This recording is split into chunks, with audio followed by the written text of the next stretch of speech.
What's up guys, welcome to the channel. This is my Ahsoka episode 2 breakdown video. Just released my breakdown for episode 1. Appreciate you guys checking that out as well. But without further ado, let's get into this episode. Let's go. So Sabine wakes up in the care facility with Ahsoka, watching over her having survived being skewered by a freaking lightsaber. I'm surprised to see there weren't any back to tanks around. Maybe this is post back to recovery period or something. I don't know, but every time a character in Star Wars needs some medical treatment, they get submerged in a vat of this miracle cure. Ahsoka probably has one in her ship, which is the only way I could think of how she could have survived her insides getting basically melted by superheated plasma. That stab wound could have offed a Jedi Master is now a little tiny scar on her abdomen. It's become part of the Disney Star Wars brand for characters to brush off this injury. Funny thing is, they chose to make this thing useless in the show where everybody has a freaking lightsaber. Why use it at this point? Maybe just use it to make space toast or something. At any rate, Sabine tells Ahsoka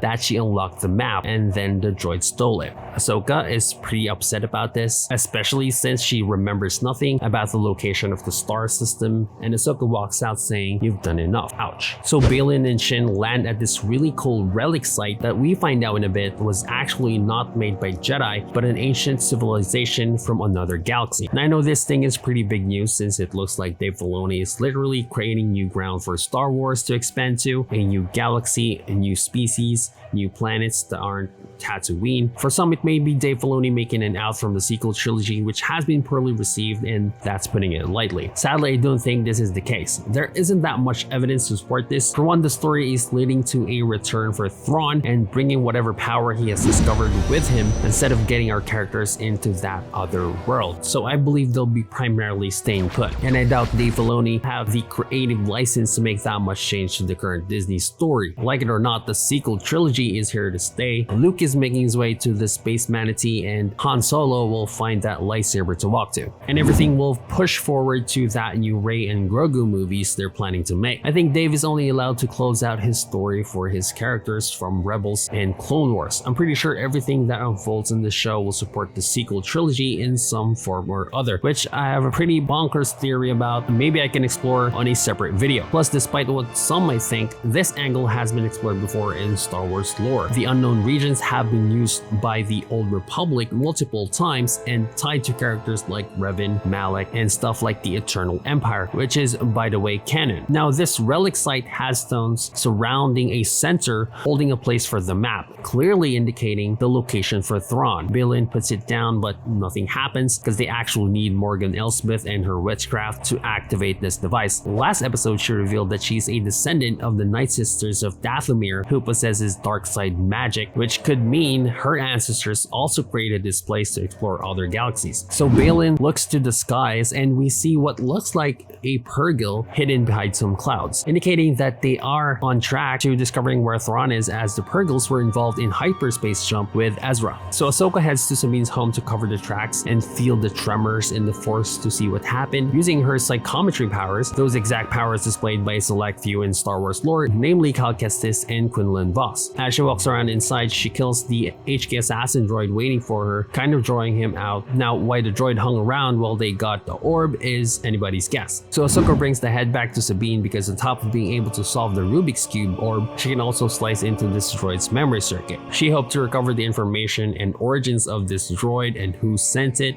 They learned that this droid is from Corellia, which you might have heard of because it's where Han Solo came from. But this is a bit strange because the planet is specifically a shipyard, not a droid factory, and it's owned by the Empire, which didn't manufacture hunter-killer droids because they have their own line of killer droids. Ahsoka remembers Elsbeth had factories on Corellia, so she heads there with Hera. Meanwhile, Elsbeth arrives at Seatos with the map. She uses her Night Sister dark side magic, which is the first time we see it in live action, and it's like a small lighter fire. And if you didn't know, the Night Sisters are a race from a planet called Dathomir, and they have magic and witchcraft, which I think is an offshoot of the dark side of the Force. Elsbeth tells us that this place wasn't built by the Jedi, but rather an ancient people from a distant galaxy. Unlike ancient local species like Zepho or Rakatans, these are specifically from another place altogether. The map rises with the help of green magic as it opens and gives the location of Thrawn, which they call the pathway to Peridea. Baylan says the younglings from the Jedi Temple used to call it that, and everyone believed it to be a fairy tale, but maybe these stories are based on truths on a past no one remembers when there was a connection between these two galaxies. Baylan says the path forward is clouded,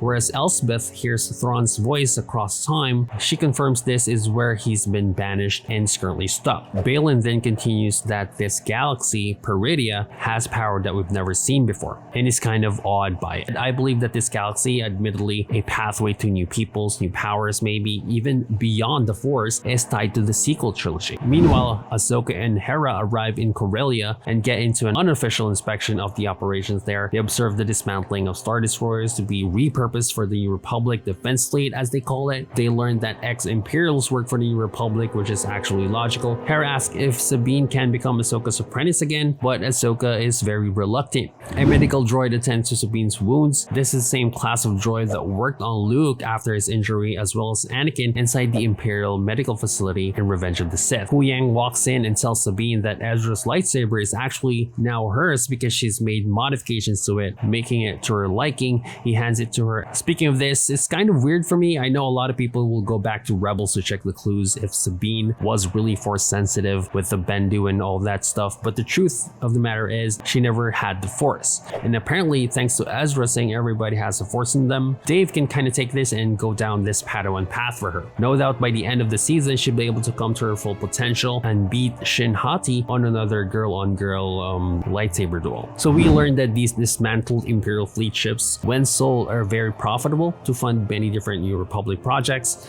and also other things, which raises questions from Hera and Ahsoka. As Hera notices outside the window that the hyperdrive core is being built, they ask about it and they're told that there's actually 9 of these being built there. Now these cores are way too big to be used for any New Republic ships at the time, so it raises new questions from Hera, at which point she's informed that the information is classified. Then Ahsoka asks about the HK assassin droids that are being repurposed here, and they learn a droid of this class does exist and is currently departing on a transport outside. At this point, the Empire sympathizers attack Ahsoka and Hera. After defeating them, Hera races for the Ghost to pursue the ship, and Ahsoka breaks open the windows and comes face to face with a masked individual holding an Inquisitor lightsaber. Now we're not told who this is, but this character is Marrok, who seems to be loyal to Elsbeth. Now there are a lot of theories who this is. I heard Starkiller is in the mix because Sam Witwer is credited as a voice actor. Some say it's Luke or Barris Offee. Some say it's the Grand Inquisitor from the Obi-Wan show. Whoever this guy is, it's probably a clone because it ties into the EU heir to the Empire, which they're trying to do here. For now, all we know of this guy is that he has a lightsaber and he has Force powers like everyone else in the show. Well, except for Sabine.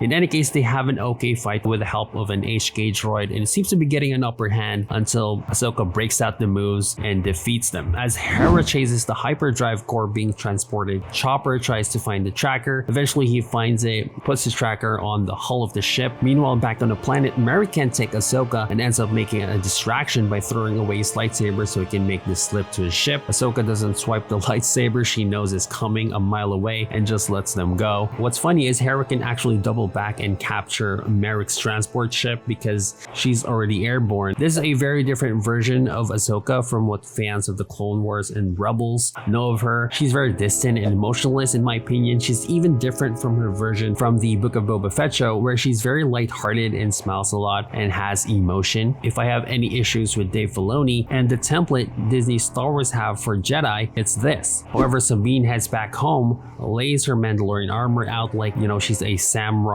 which is very ritual-like. Then she cuts her hair in preparation to wearing it. Then we see the Imperial loyalists on Corellia are arrested. Sabine sends a holo image to Ahsoka. She's in full armor, saying she's ready. So we're now at pretty much the end of Rebels, where she dons the armor, observing the mural of the Ghost Crew. She even touches Ezra's face, hoping that she finds him. As she turns around to see Ahsoka landing to pick her up, and you know they're ready to find Ezra and Thrawn in the unknown regions. Huyang then informs them that Hera Syndulla has tracked the ship. It's in the Deneb system in orbit around the planet Seatos. As the hyperdrive cores are being put together, you can see this giant ring, which actually looks like the hyperspace ring from the Clone Wars, the smaller one specifically designed for Jedi starfighters. But this one is clearly big enough for a massive ship to be launched into hyperspace, or maybe it's a portal using the power of the hyperdrive cores to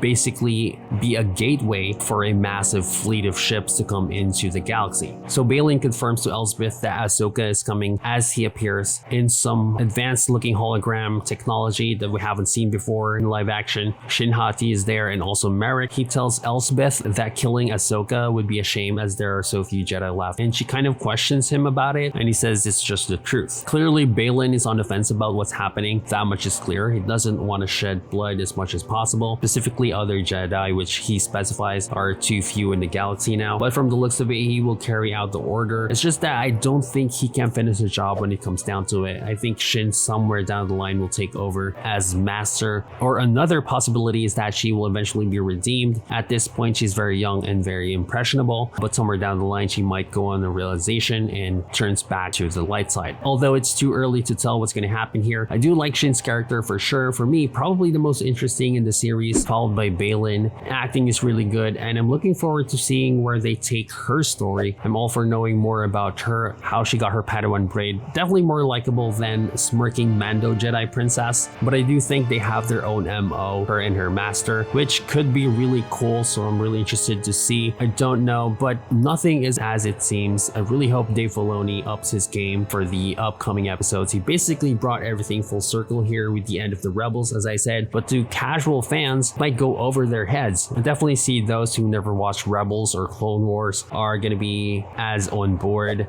Personally, this is a pretty slow start for me. I think Dave's having a hard time bringing things together for television. He's always worked on the animated side of things, and the darker tone just doesn't go with these animated cartoon characters, basically. Hope I'm wrong. You can really feel the pacing issue as well. A lot of the moments drag unnecessarily, but I'm not turned off completely. I'll check the upcoming episodes as they come out and cover them on the channel. So appreciate you guys checking those out as well. Hopefully I can also make videos on different stuff for the show. So subscribe if you haven't already. Hit that like button if you enjoyed the breakdown, and I'll see you on the next one.